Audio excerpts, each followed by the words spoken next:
as we go to air, reports suggesting that Jose Mourinho and the Tottenham board are locked in negotiations to get him as the new coach of Spurs. The bookies, I imagine that's going to get shorter as well, 6-1 on at the moment. Jose Mourinho as the replacement for Mauricio Pochettino.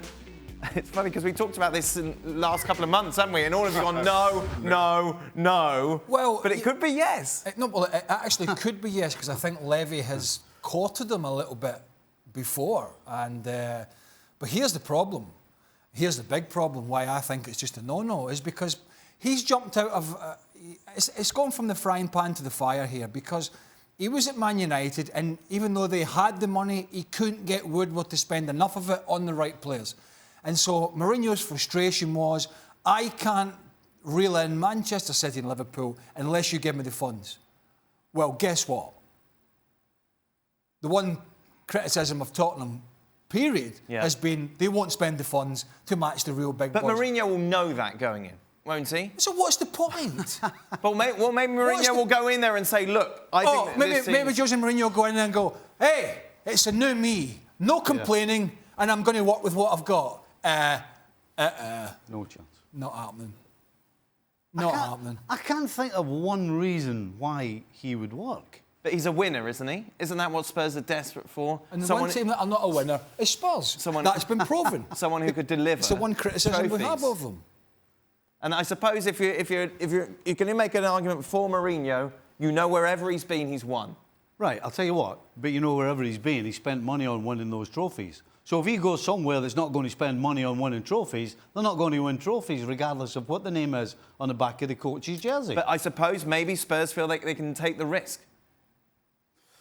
Do you know what? Right now, regardless, forget the results, the actual place itself seems to be toxic, because there's no way that half of your first team is telling you either they're going to wait till the contract's done or they want out now, unless there's a huge problem there.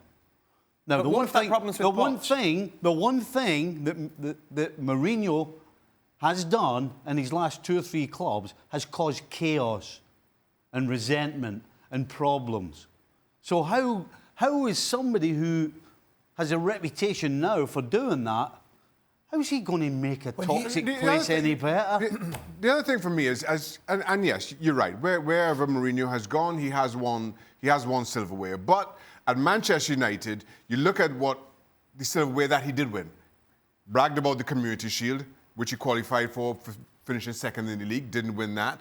The Europa League, we've spoken about Spurs and their own Champions League ambitions. I'm not sure that winning Europa League really appeases Spurs fans right now. And then finally, the League Cup, which, you know, we've spoken disparagingly about time and time again. The big clubs don't take seriously. They put out their reserve squads. Team is much better than the team that he inherited at United and won trophies with. Jose Mourinho spent a lot of money on that Manchester United team. Maybe a lot of those players didn't live up to their price tags. Who you want to put the blame? Who you want to blame for that? We can debate all day long, but we do know that he spent a lot of money at Manchester United.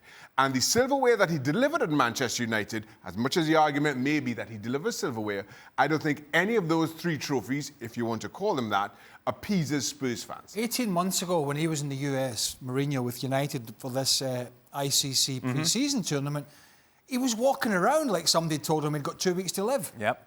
He was miserable because Ed Woodward wasn't giving him what he wanted. Well, Daniel Levy is Ed Woodward times 10. Because at least, and I'm not a fan of Ed Woodward, but at least Ed Woodward, when somebody said we need to get Sanchez in from Arsenal, went out and said, oh, well, OK, here's 500 grand a week. I mean, it's a crazy decision, but at least they opened the purse strings. Daniel Levy rarely, if ever, does that. So it smacks to me that Spurs have to go down the same route that they went down with Pochettino.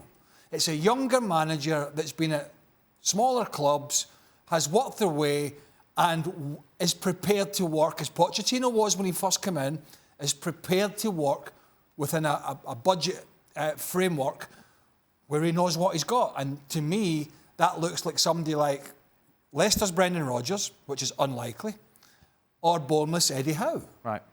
Who's done maybe not everybody's favourite, but he's done a very, very good job with very little at Bournemouth over the years. The problem is, and it's a rare one, and it's one you mentioned before when Ranieri went at Leicester. Normally, when managers get the sack, the fans are on board. They've had enough. Well, there are some. In this situation, but I think they're very much in the minority in this situation. And that's going to be a tough battle for the manager, especially if it's Mourinho, to come in and win, isn't it? Yeah, no, it is. I think it only tells you that the supporters of Spurs understand where the real problems lie. Right. I don't think anybody can turn around and say, well, it's Pochettino. It's Pochettino. This is why we're not doing well this season. Nobody's going to say that. So, regardless of, again, who it is, there's absolutely no way that whoever comes in here is going to get anything other than pressure. So, do you understand why Mourinho wants the job? It's a big job. Mourinho wants your job because it's a big job, and he thinks great job. He thinks I have no idea why Mourinho would want to touch this. Because he's not getting any other big jobs.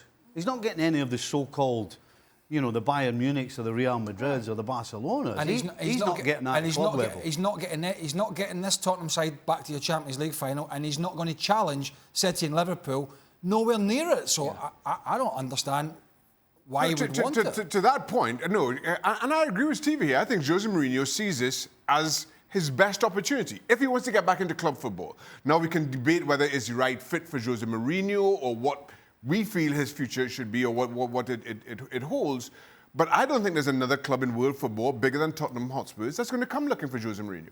Well, I thought Real Madrid. Similarly, I don't see that. I don't see that happening. And by the way, how's this Tottenham team, how's he going to change them? Is he going to turn them into like 10 men behind the ball? I mean, if he can go to Real Madrid and do that with Real Madrid and turn them into this ultra-defensive team, I mean, the Spurs fans are going to go absolutely crazy. I'm not suggesting that Mourinho...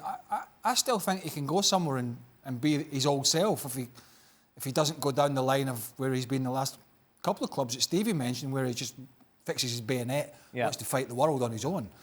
But he needs money. He needs... Unfortunately now, if you want to bring somebody like Mourinho in, you can only do that by giving them money. Otherwise, you're just giving yourself a huge headache, right? Otherwise, you go down a different route and you bring in somebody who's going to be less of a hassle for me, but is going to work within the framework of what's already there, given maybe an extra couple of players for little money. I just don't think it makes sense. I just don't understand it. Thanks so much for watching ESPN on YouTube. And for more sports highlights and analysis, be sure to download the ESPN app. And for premium content and live streaming, subscribe to ESPN+.